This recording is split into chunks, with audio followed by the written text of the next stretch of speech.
Hello बच्चों, मैं विराम फिजिक्स की क्लास 12 आज लेक्चर नंबर 10 में बायो-सेवर्ट नियम तथा कूलाम नियम में तुलना चर्चा करेंगे। Comparison of Biot Savart law and Coulomb law. इन पॉइंटों पर हम दोनों में क्या समानता है, क्या असमानता है, क्या सिमिलरिटी है, क्या डिसिमिलरिटी है, इस पर चर्चा करूंगा, एक्सप्लेन करूंगा, ताकि दोनों में अंतर आज और अभी समझ लीजिए।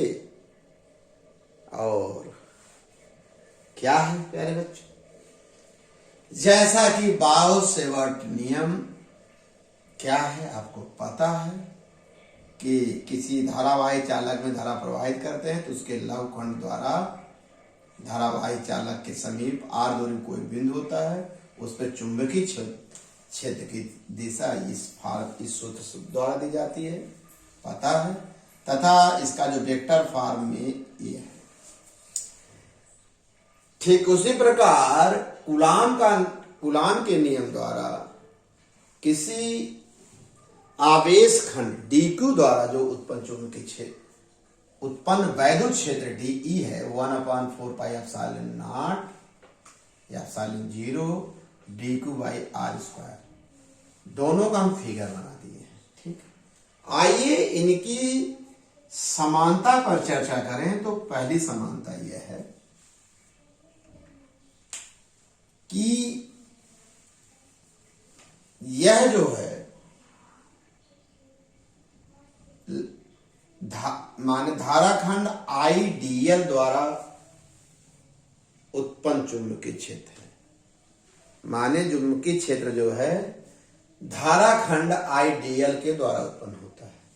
यहां जो वैद्युत क्षेत्र है वो आवेश खंड डीक्यू द्वारा, दोनों समानता है। यहाँ जो चुंबकीय क्षेत्र उत्पन्न हो रहा है धाराखंड आईडीएल द्वारा हो रहा है, यहाँ जो कूलाम के नियम में जो वैद्युत क्षेत्र उत्पन्न हो रहा है वो आवेश खंड डीक्यू द्वारा, एक समानता हो गई। दूसरी जो समानता है इन दोनों में, देखिए यहां भी 1/r², यहां भी 1/r²। इसका क्या मतलब है, दोनों व्युत्क्रम वर्ग के नियम का पालन करते हैं, ये समानता है। भाई कूलाम का नियम भी किस नियम का पालन करता है, व्युत्क्रम वर्ग का नियम, और बायो-सेवर्ट का नियम भी व्युत्क्रम वर्ग के नियम का पालन करता है। ठीक, तीसरा जो इन दोनों में समानता है कि जो उत्पन्न चुंबकीय क्षेत्र है वह धाराखंड के अनुपाती होती है। उत्पन्न चुंबकीय क्षेत्र धाराखंड के अनुपाती होती है। यहां उत्पन्न वैद्युत क्षेत्र भी आवेश खंड डीक्यू के अनुपाती है। तीसरा भाई इनमें समानता क्या है, दोनों लंबी परास का क्या है, बल है। दोनों लंबी परास का क्या है, क्षेत्र है। कौन, बायो-सेवर्ट भी लंबी परास का क्षेत्र है और कूलाम का नियम भी लंबी परास का क्या है, क्षेत्र है। आर देख रहे हैं, आर अनंत पर आर का मान बढ़ाते जाइए, आर का समझ गए। दोनों बायो-सेवर्ट का नियम, कूलाम का, दोनों अध्यारोपण के सिद्धांत के नियम का पालन करते हैं। यह इनमें दोनों में क्या है, सिमिलरिटी है, समानता है। जरा असमानता क्या है, पहले असमानता धाराखंड, यहां देखिए धाराखंड आईडीएल या डी माने धाराखंड या लवखंड डीएल एक सदिश राशि है, या धाराखंड आईडीएल सदिश राशि है, जबकि आवेश खंड डीक्यू अदिश राशि। पहली असमानता, ये जो आवेश खंड डीक्यू है, यह आवेश तो वैसे क्या है, स्केलर क्वांटिटी है, जबकि करंट एलिमेंट जो है धाराखंड आइडियल ये वेक्टर क्वांटिटी है। तो हम एक यह असमानता आ गई। दूसरी जो इनमें असमानता है बहुत अच्छी समझिएगा, यहां देखिए धारा माने ये क्या है, लघुखंड या धाराखंड आइडियल और जिस बिंदु पर आप चुंबकीय क्षेत्र निकालें दोनों को मिलाने वाली रेखा के बने कोण पर निर्भर करता है। कौन? बायो माने जो यह कहिए कि जो चुंबकीय क्षेत्र है वह निर्भर करता है माने लघुखंड और जिस बिंदु लघुखंड तथा या धाराखंड तथा उस बिंदु जिस बिंदु पर चुंबकीय क्षेत्र निकालना चाहते हो निकाले हो उस बिंदु को मिलाने वाली रेखा के बीच बने कोण पर, अर्थात यह कोण पर निर्भर करता है। किसके बीच कोण?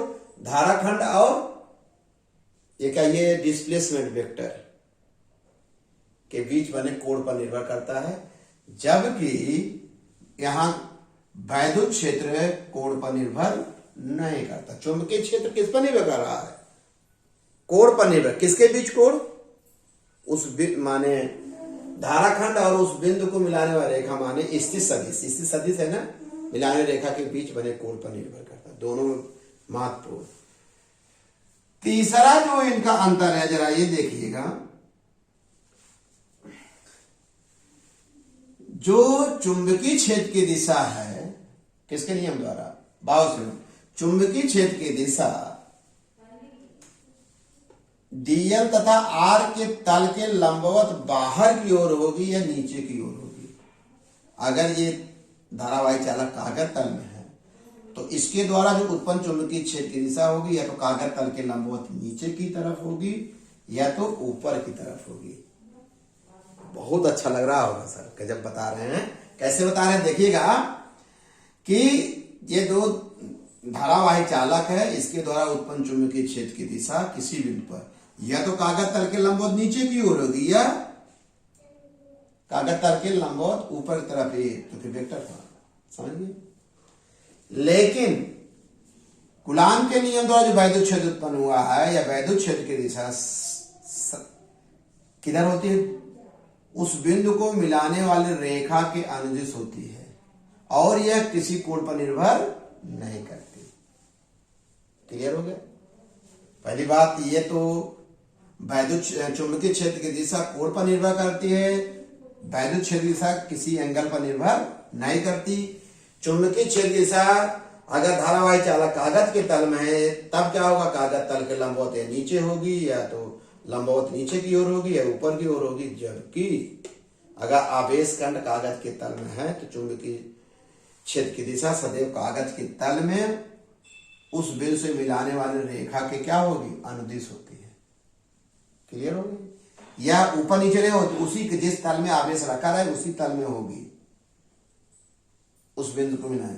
चौथा जो इसका डिफरेंस है आपको जानकारी है, धारावाही चालक के सीध में अर्थात थीटा बराबर 0 या 180 अंश सीध में अगर बिंदु रहेगा तो बता क्या हमारे चुंबकीय क्षेत्र का मान 0 होता है।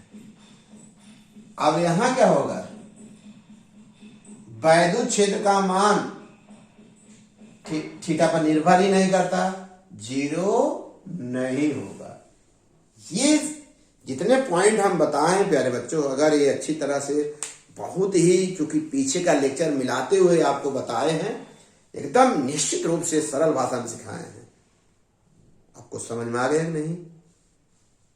ओके, इन पॉइंटों को एकदम समझ लीजिएगा, सरल भाषा में समझाए हैं और नोट्स बना लीजिए। और चूंकि लेक्चर आपको बहुत बढ़िया समझ में आ रहा क्योंकि आपके कमेंट बड़े प्यारे प्यारे आ रहे हैं, आपके कमेंट से ही हम आप प्रयास करते हैं अच्छा से अच्छा मैटर आपको दे सकें, अच्छा से अच्छा वीडियो बना सकें। ओके बेटा, धन्यवाद।